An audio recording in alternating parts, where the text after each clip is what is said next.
اسے ڈھونڈو، گولی مارو، بوٹیاں اڑا دو۔ اچانک نیچے سے کنگ کوبرا کی چیختی ہوئی آواز سنائی دی۔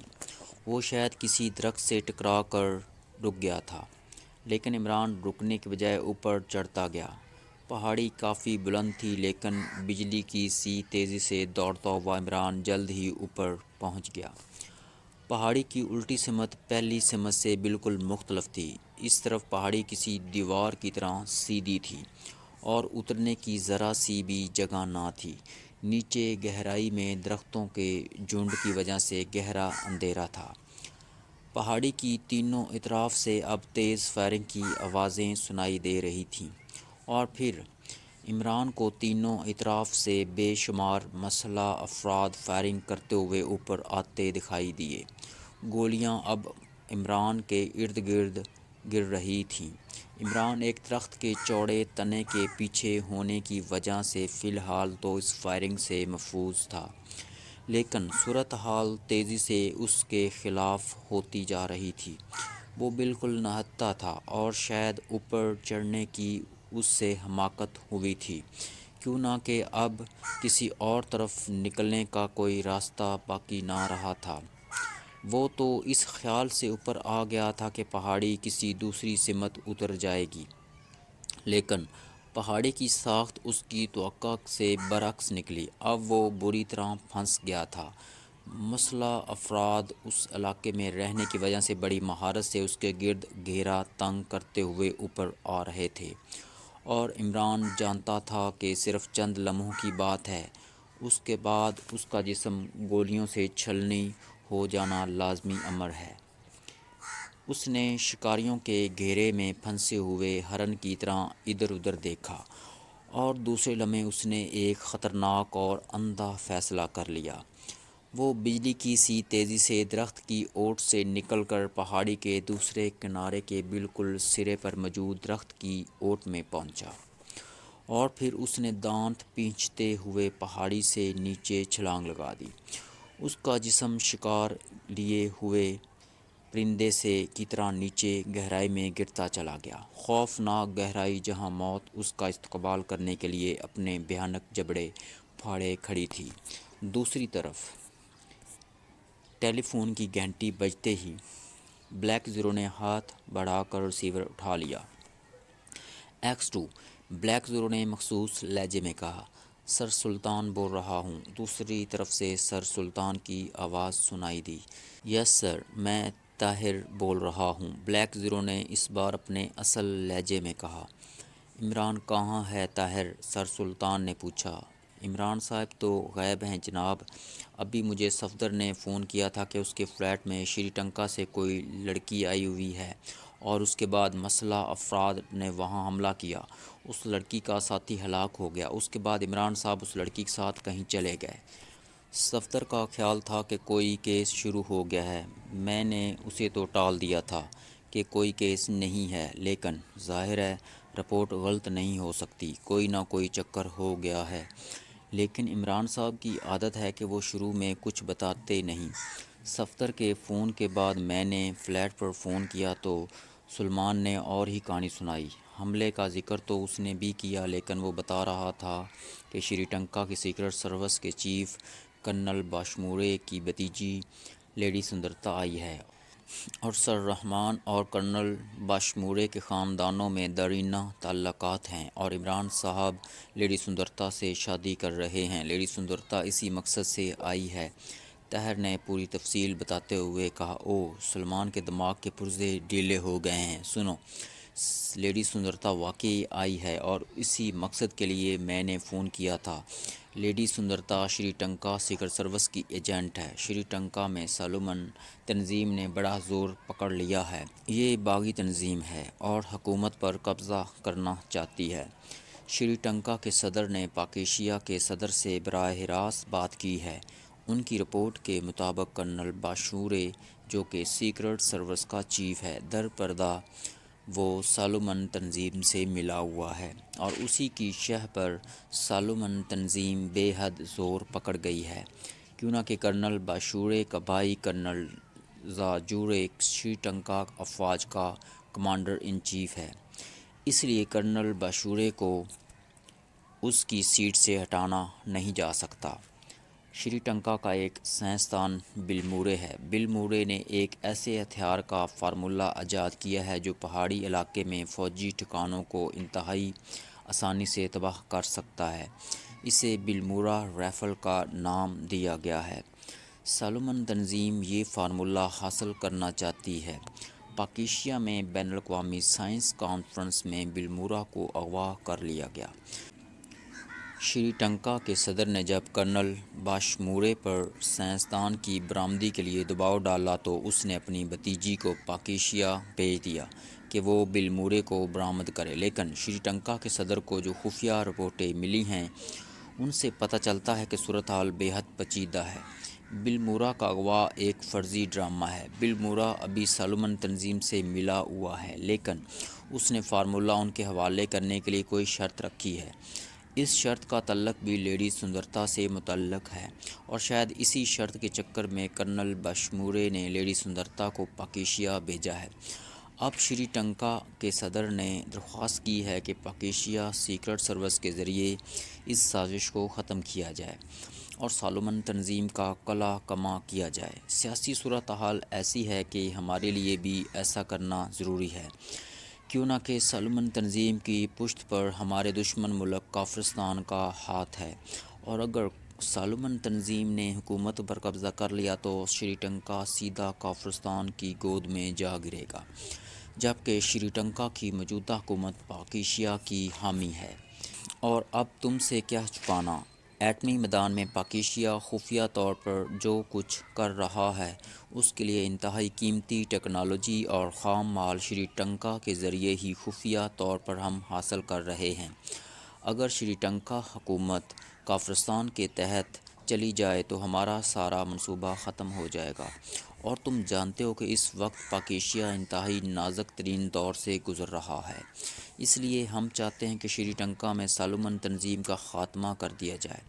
ہم اس وقت تک شری ٹنکا کی موجودہ حکومت کو مکمل تحفظ دینے کے لیے مجبور ہیں جب تک ہمارا منصوبہ مکمل نہیں ہو جاتا۔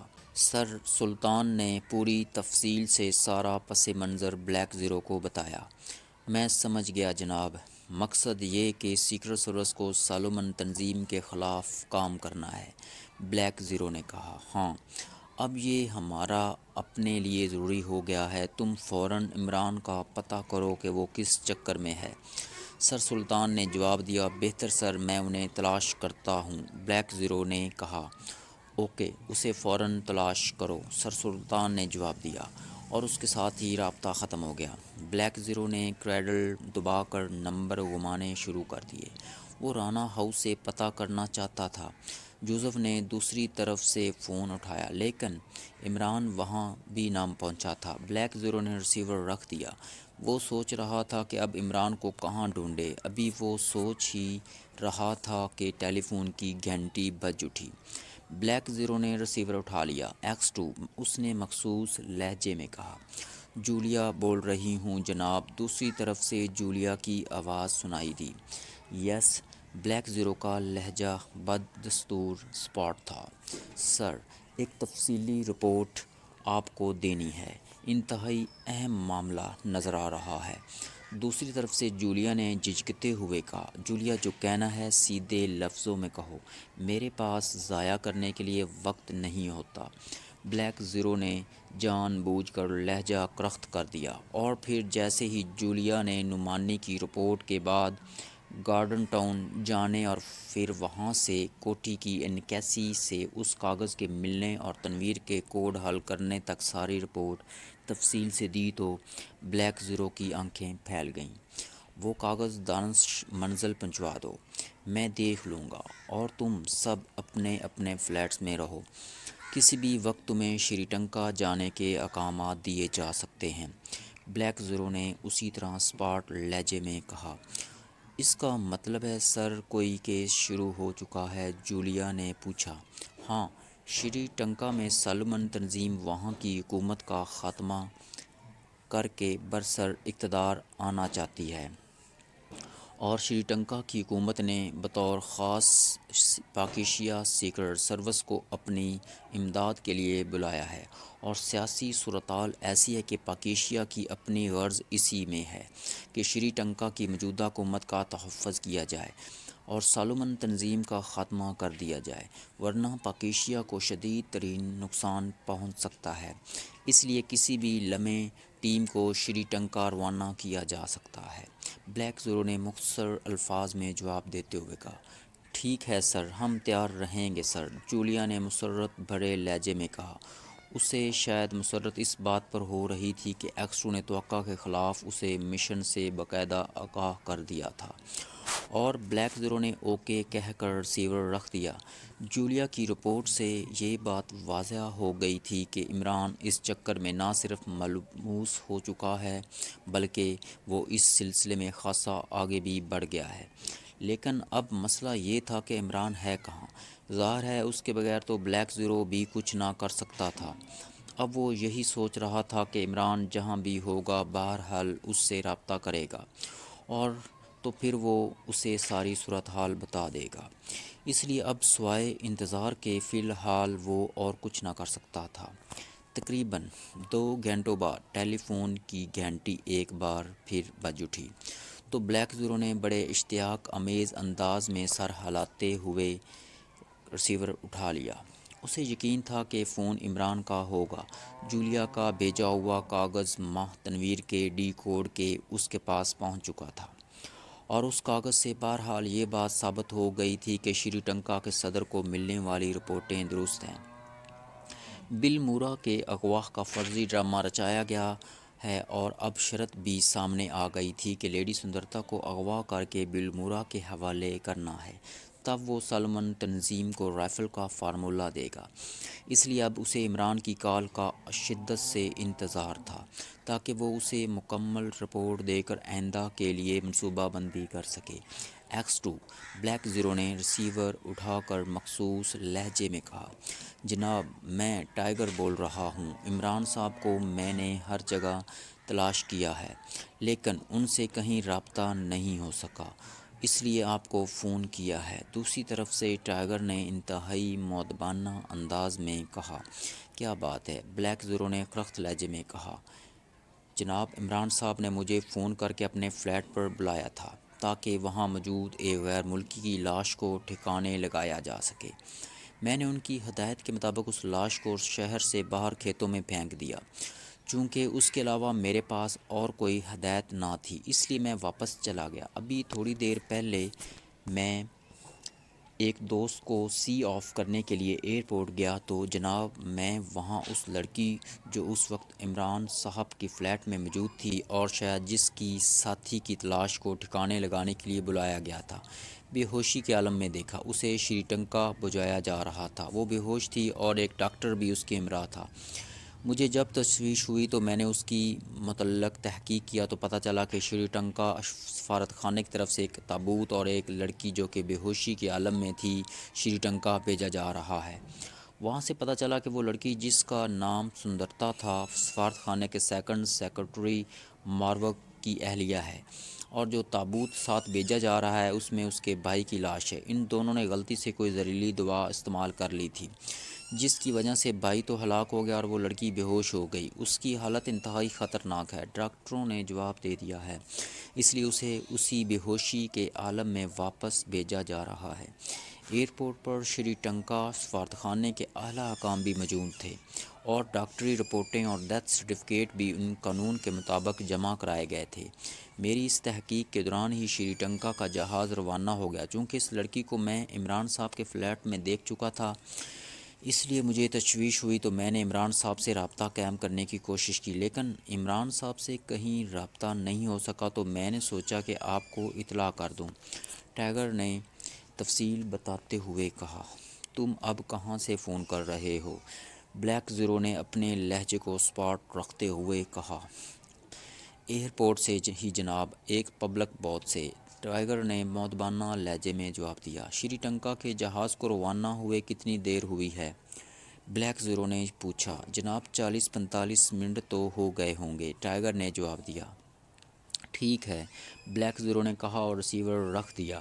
اس کی پیشانی پر شکنوں کا جال ابھر آیا تھا۔ لیڈی سندرتا کو اس طرح بے ہوشی کے عالم میں سفارت خانے کے ذریعے شری لنکا لے جانے اور ساتھ تابوت کی روانگی نے بلیک زیرو کو سوچنے پر مجبور کر دیا تھا۔ عمران اور لیڈی سندرتا کو اکٹھا ہی گارڈن ٹاؤن کی کوٹھی سے لے جایا گیا تھا اور اس کے بعد عمران غائب تھا۔ اس نے ٹیلی فون کا ریسیور اٹھایا اور تیزی سے نمبر ڈائل کرنے شروع کر دیے۔ صفدر اسپیکنگ۔ رابطہ قائم ہوتے ہی صفدر کی آواز سنائی دی۔ X2۔ بلیک زیرو نے مخصوص لہجے میں کہا۔ یس سر۔ صفدر کا لہجہ بے حد مؤدبانہ ہو گیا۔ شری لنکن سفارت خانے سے ابھی شری لنکا کے لیے ایک تابوت بک کرایا گیا ہے اور لیڈی سندرتا کو بے ہوشی کے عالم میں بھیجا گیا۔ تم سفارت خانے سے معلوم کرو کہ اس تابوت میں کس کو بھیجا گیا ہے اور لیڈی سندرتا کی یہ حالت کیوں ہوئی۔ تفصیلات معلوم کر کے مجھے فوری رپورٹ دو، بلیک زیرو نے سخت لہجے میں ہدایات دیتے ہوئے کہا۔ لیڈی سندرتا کو بھی بھیجا گیا ہے، صفدر نے چونکتے ہوئے کہا۔ ہاں، اسے انتہائی بیمار ظاہر کر کے بھیجا گیا ہے، فوری رپورٹ دو، بلیک زیرو نے کہا اور ہاتھ بڑھا کر کریڈل دبا دیا، اور پھر اس نے دراز کھول کر ایک ڈائری نکالی اور ریسیور کریڈل پر رکھ کر ڈائری کو چیک کرنے لگا۔ تھوڑی دیر بعد اس نے ریسیور اٹھایا اور نمبر ڈائل کرنے شروع کر دیے۔ اس ڈائری میں X2 کے فارن ایجنٹس کے نمبر اور پتے موجود تھے۔ شری لنکا میں صرف ایک ایجنٹ تھا، چونکہ شری لنکا کے ساتھ کبھی کوئی ایسا سلسلہ درپیش نہ آیا تھا، اس لیے کسی پوری تنظیم کی ضرورت ہی کبھی محسوس نہ کی گئی تھی۔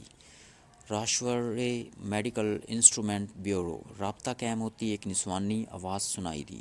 راشٹریہ سے بات کراؤ، بلیک زیرو نے سخت لہجے میں کہا۔ یس سر، دوسری طرف سے چونکتے ہوئے کہا گیا اور چند لمحوں بعد ایک بھاری سی آواز سنائی دی۔ راشٹریہ اسپیکنگ۔ بولنے والے کا لہجہ مؤدبانہ تھا۔ X2۔ بلیک زیرو نے مخصوص لہجے میں کہا۔ یس سر۔ حکم سر۔ راشٹریہ کے لہجے میں بے پناہ بخلاہٹ عود کر آئی۔ پاک ایشیا سے ابھی جو فلائٹ شری لنکا گئی ہے اس میں ایک تابوت اور ایک بے ہوش لڑکی کو شری لنکا بھیجا گیا ہے۔ فلائٹ اب وہاں پہنچنے ہی والی ہوگی۔ تم نے ان کی نگرانی کرنی ہے کہ انہیں کہاں لے جایا جانا ہے، مکمل اور بھرپور نگرانی، اور پھر رپورٹ کرو، بلیک زیرو نے کہا۔ یس سر، حکم کی تعمیل ہوگی سر، دوسری طرف سے کہا گیا اور بلیک زیرو نے ریسیور رکھ دیا۔ پھر تقریباً آدھے گھنٹے بعد ٹیلی فون کی گھنٹی ایک بار پھر بج اٹھی۔ X2۔ بلیک زیرو نے ریسیور اٹھاتے ہوئے کہا۔ صفدر بول رہا ہوں جناب، میں نے سفارت خانے سے معلومات حاصل کر لی ہیں۔ تابوت میں ایک نوجوان کی لاش بھیجی گئی ہے اور جناب میں نے بڑی مشکل سے معلوم کیا ہے کہ لاش کا حلیہ عمران صاحب سے ملتا جلتا تھا۔ صفدر نے جواب دیا، ٹھیک ہے، تم اپنے فلیٹ جاؤ اور کال کا انتظار کرو۔ بلیک زیرو نے بڑی مشکل سے اپنے لہجے کو سپاٹ رکھتے ہوئے کہا، ورنہ لاش اور عمران کے الفاظ سننے کے بعد اس کے ذہن میں آندیاں سی چلنی شروع ہو گئی تھیں۔ سر، کہیں عمران صاحب کو تو؟ صفدر نے جھجکتے ہوئے کہا۔ میں تمہیں خاصا ذہین آدمی سمجھتا ہوں صفدر، اس لیے سوچ سمجھ کر بات کیا کرو۔ اگر عمران کو مار دیا جاتا تو پھر اس کی لاش یہاں کسی چوراہے پر یا کسی گٹر میں پڑی ہوتی، اس کے لیے تابوت کا تکلف فضول تھا، اس لیے بغیر سوچے سمجھے نتیجے کی طرف چھلانگ مت لگایا کرو۔ بلیک زیرو نے اپنے آپ کو سنبھالتے ہوئے جواب دیا۔ یہ پوائنٹ اس کے ذہن میں صفدر کی بات سنتے ہی آ گیا تھا، ورنہ پہلے اس نے بھی یہی نتیجہ نکالا تھا جس کے نہ کرنے کی تلقین وہ صفدر کو کر رہا تھا۔ اوہ یس سر، میں سمجھ گیا سر۔ صفدر کے لہجے میں اطمینان کا عنصر جھلک رہا تھا اور بلیک زیرو نے ریسیور رکھ دیا۔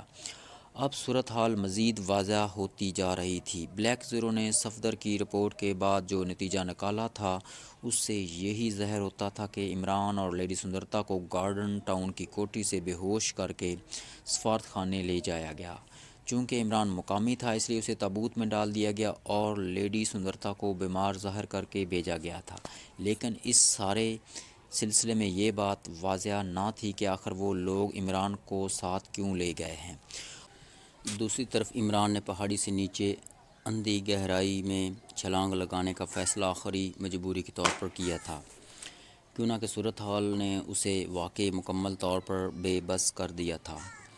اس لیے اس نے آخری فیصلہ یہی کیا تھا کہ اگر موت ہی آنی ہے تو کم از کم سالومن تنظیم کی گولیوں سے چھلنی ہو کر مرنے کی بجائے پہاڑی سے گر کر مرنا زیادہ بہتر تھا۔ اس لیے اس نے اوپر کوئی چارہ کار نہ دیکھتے ہوئے پہاڑی سے نیچے چھلانگ لگا دی تھی۔ اس کا جسم بجلی کی سی تیزی سے نیچے گہرائی میں گر رہا تھا۔ چونکہ اس نے خود چھلانگ لگائی تھی اس لیے اس نے بھرپور قوت ارادی کے بل پر اپنے حواس بحال رکھے۔ چند ہی لمحوں میں نیچے گہرائی میں موجود درخت نزدیک آ گئے۔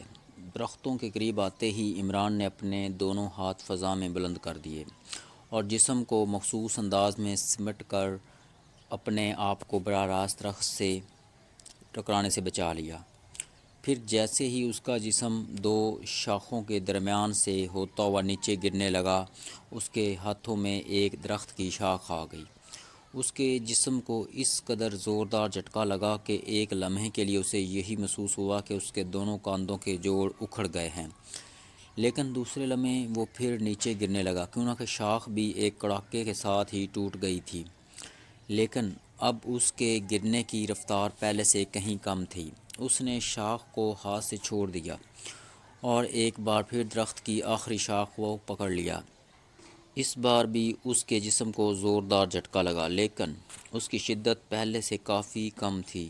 جھٹکا کھاتے ہی عمران نے دونوں ہاتھ چھوڑ کر تیزی سے کلہ بازی کھائی اور دوسرے لمحے اس کے پیر ایک پہاڑی چٹان سے ٹکرائے اور عمران بے اختیار دوڑتا ہوا ایک درخت کے تنے سے جا ٹکرایا۔